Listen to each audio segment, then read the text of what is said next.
श्यामा लाडली दया करो, श्यामा लाडली दया करो, दया करो राधे दया करो, दया करो राधे दया करो, दया करो राधे दया करो, दया करो राधे दया।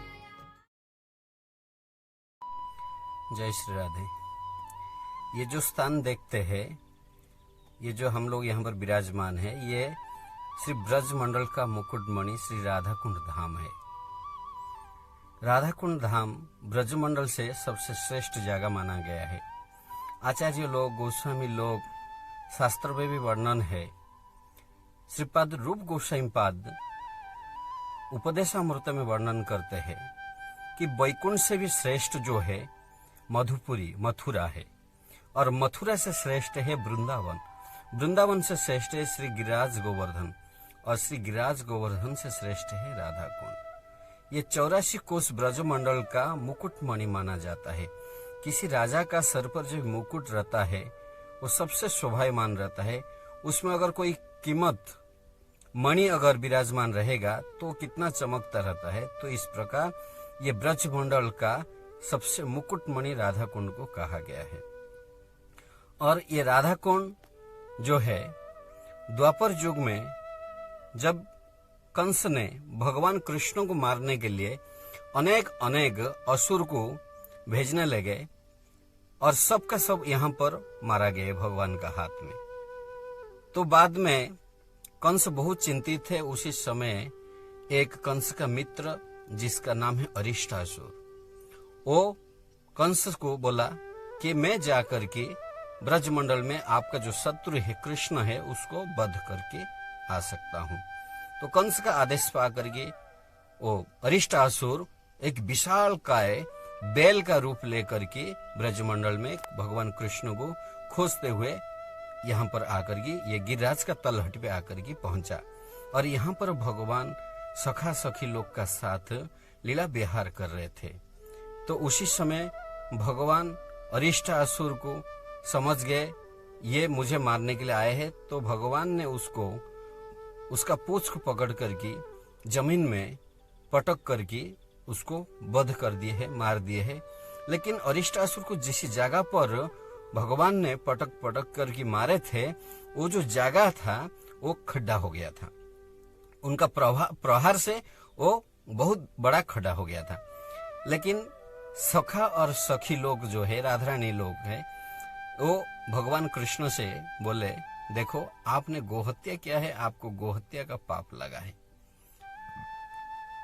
जब तक सारा संसार का तीर्थ से आप स्नान करके नहीं आएंगे तब तक आपका जो गो हत्या पाप है ना निवृत्ति नहीं होएगा और हमारा साथ फिर आप कोई लीला विहार नहीं कर सकते हैं। तो भगवान को चिंता होने लगा हम कहाँ ब्रज छोड़ के जाएंगे, क्योंकि भगवान एक कदम भी ब्रज छोड़ करके बाहर नहीं जाते हैं। तो इसलिए भगवान सोचे कि कहीं ना हम यहाँ पर सारा तीर्थ को ही बुला लेते हैं। तो भगवान ने जिस जगह पर अरिष्टासुर को मारे थे वो बहुत विशाल खड्डा हो गया था।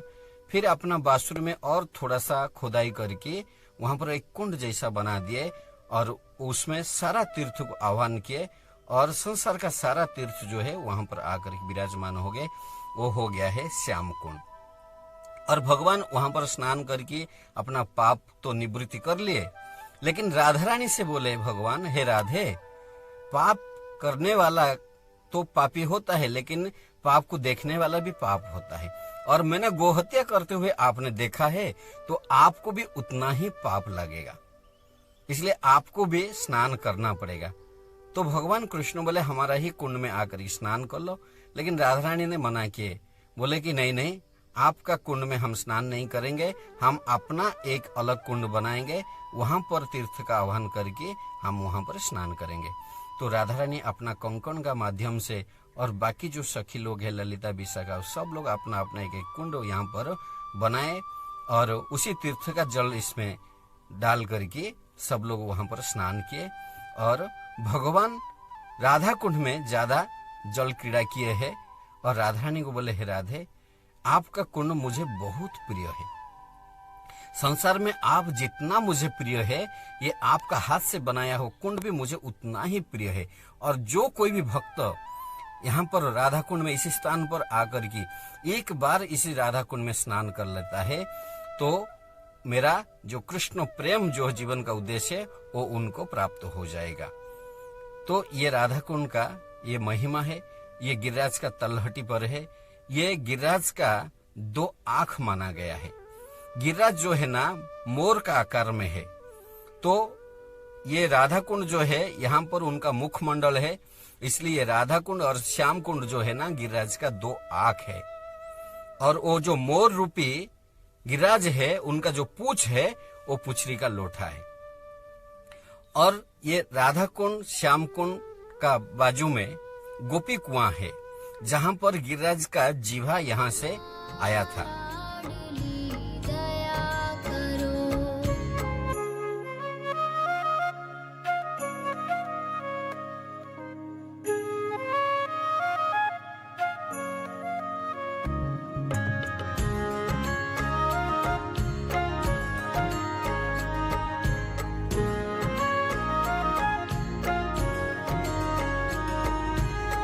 सदा ढरी दीनन पे श्यामा, सदा ढरी दीनन पे श्यामा। यह विश्वास जो मन ही करो, यह विश्वास जो मन ही करो, यह विश्वास जो मन ही करो। राधे किशोरी दया करो, श्यामा लाडली दया करो। गोपी कुआं का नीचे गिरिराज जी का जीवा है। रघुनाथ दास गोस्वामी जब भी ये जीवा ये गोपी कुआं राधा कुंड को संस्कार कर रहे थे, तो उसी समय संस्कार का समय में गिरिराज का जीवा जो है ना कट गया है, और उसी गोपी कुआं का अंदर से ना खून निकालने लगा है, रक्त निकला। तो जो वहां पर संस्कार में लगे थे लोग सब डरते मारे बाहर आ गए हैं। और गिरिराज जी रघुनाथ दास गोस्वामी को स्वप्न में आकर के बोले कि देखो, ये मेरा जीवा यहाँ तक फैला हुआ था, लेकिन अभी कट गया है। आप लोग इसको निकाल के एक मंदिर बना करके पूजा किया करो।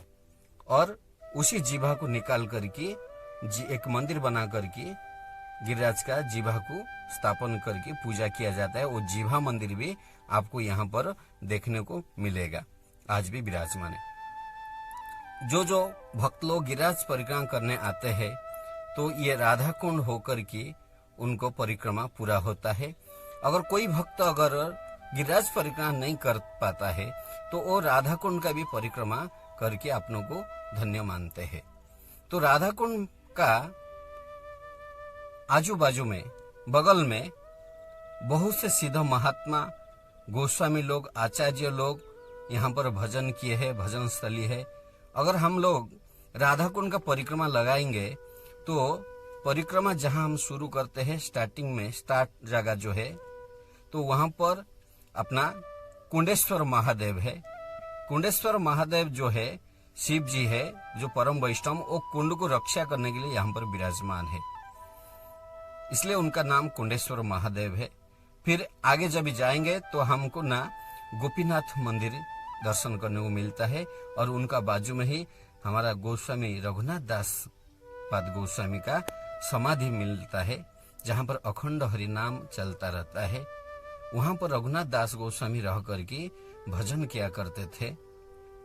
और फिर गोपीनाथ का थोड़ा सा बगल में राधा कुंड की तरफ वहां पर श्री नित्यानंद शक्ति श्री जानहमा माता का बैठक है। जानहमा माता जब ब्रजमंडल में आई थी तो यहाँ पर बैठी थी, तो इसलिए वो जानहमा बैठक नाम से भी प्रसिद्ध है। वो भी आपको दर्शन करने के लिए मिलेगा।